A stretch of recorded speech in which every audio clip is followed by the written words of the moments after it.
Ano, nakakuha tayo ng booking mula dito sa Cabanatuan papunta ng San Antonio. Malapit lang sa Zaragoza to, sa Matitang landaan natin ano. At ito, pupunta tayo doon sa ating pick up location. 3 kilometers lang ang layo mula dito sa amin sa bahay. So let's go, puntahan na natin. Ilang piraso niya, bossing? 34. 34, 245, 245 10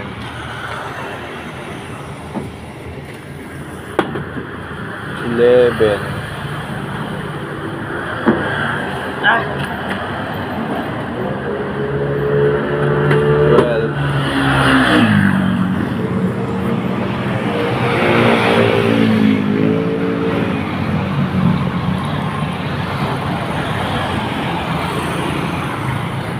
13 30, 31 34 lang eh no? 32. 32 Sige, sige, dalawa na yan. sige 33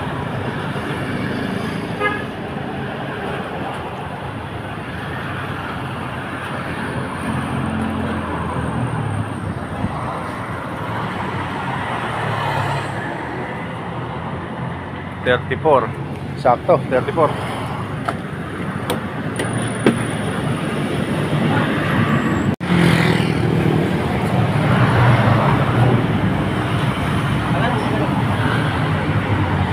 yo, sakto kaya pala eh pwede na magkapatong siguro no? Tali na lang natin.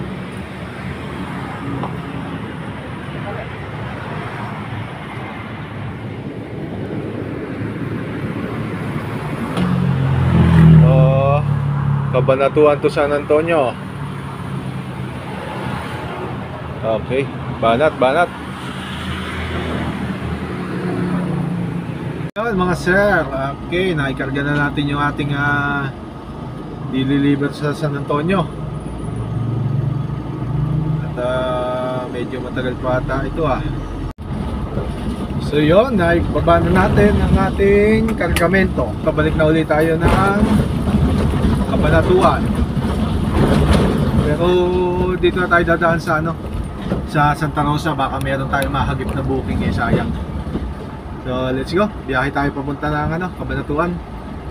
So yun mga sir, may nakakuha tayong booking mula dito sa Talavera, papunta ng Baliwag, Bulacan. Mga mga pakwan. Syempre, alam na meron tong pring pakwan. So let's go, babiyahin tayo. Okay, puntahan na natin.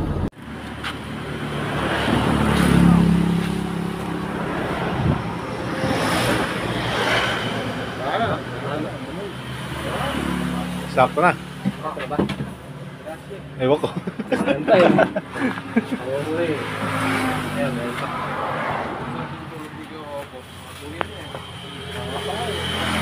Alright, yun, tapos na magkarga ng pakwan. So babiyahin na tayo, papunta ng Baliwag, Bulacan. At tayo naman uuwi muna, magpapalit tayo ng damit. So yun mga sir, papunta na tayo ngayon sa Baliwag. At nagpalit na rin tayo ng damit at napakainit. 2 oras siguro biyahe dito. Okay, tara, biyahe muna tayo. So yun, update lang. Ginabi tayo sa Gapan, napaka-traffic. So, pero ito naman, napalabas na tayo sa Gapan. Ang susunod dito is San Miguel, tapos San Ildefonso, San Rafael, tapos yun na, Baliwag na. So subukan lang naman tayo ng Baliwag mga sir, at dito na tayo nagdaan sa sa bypass ng San Miguel papunta ng Candaba. Napaka-traffic doon sa sa San Ildefonso. Nakikita naman sa mapa. Kaya no choice tayo, kahit mas malayo naman dito ng bali 5 kilometers, pero wala naman traffic. Kaya dito na lang muna tayo nagdaan.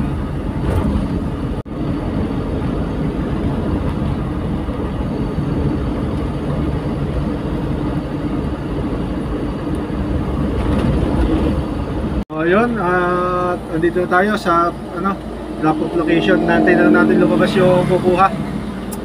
So ginabi na tayo, 6:30 na ng gabi. Napaka-traffic kasi sa highway, kaya umikot tayo ng ng San Miguel Candaba Road. At yun mga sir, habang nagbababa sila ng Pakwan, pagabang naman tayo ng booking, baka may makuha tayong pauwi. So yun mga sir, may nakuha tayong booking. Habang nagbababa ng Pakwan kanina, may nakuha tayong booking na na mula dito sa Bustos papunta ng San Isidro, Nueva Ecija. So sakto pauwi. Tara at pupuntahan na natin yung ating nakuhang booking. Ano lang to, 5 kilometers lang mula dito sa Baliwag. Tatawid lang ako ng bypass. Ay, hindi pala abot ng bypass. Dito lang sa may barangay hall. So let's go, puntahan natin. Okay. Ating third booking ngayong araw. Mga ilaw to sa simbahan. Dadalhin natin ng San Isidro, Nueva Ecija mula dito sa Bustos, Bulacan. Okay, let's go. So yun mga sir, na pick up na natin. Ano lang to pala, 4 na ilaw sa simbahan. Magagaan lang, kaya medyo mura, pero pwede na rin, pandagdag diesel lang din. At ito, pauwi na tayo. Dito tayo dadaan sa sa Plaridel Bypass Road. Pero andito tayo sa Bustos mga lang to, siguro mga 1 oras. Pero update lang time check, 9:43 PM. So andito na tayo sa malapit na tayo sa boundary ng San Miguel tsaka Agapan. So yun. Mukha kami nalaglag. At malapit na tayo sa boundary ng San Miguel tsaka Agapan. Dito na tayo dadaan sa may sa may way ng San Isidro sa Pulo. Hindi na tayo abot ng Agapan. Tapos mamaya paspas na ulit tayo pa uwi. So ayun mga sir, napakadilim. Time check 10 o'clock in the evening. Matutulog pa ba tayo? So ito na tayo, malapit na tayo sa sa chapel ng San Isidro.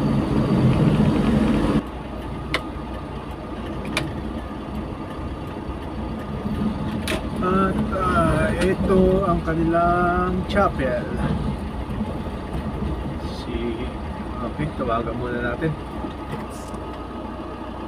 So yun, at na-deliver na natin dito sa San Isidro.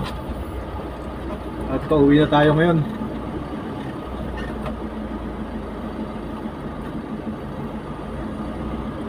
Siguro makakarating tayo sa bahay nito mga bandang 11, sabay tulog. Kaya kakain muna tayo dito sa ating madadaanan. So yun, maghanap muna tayo ng kakainan, tapos diretso na tayong uwi. At bukas naman ulit.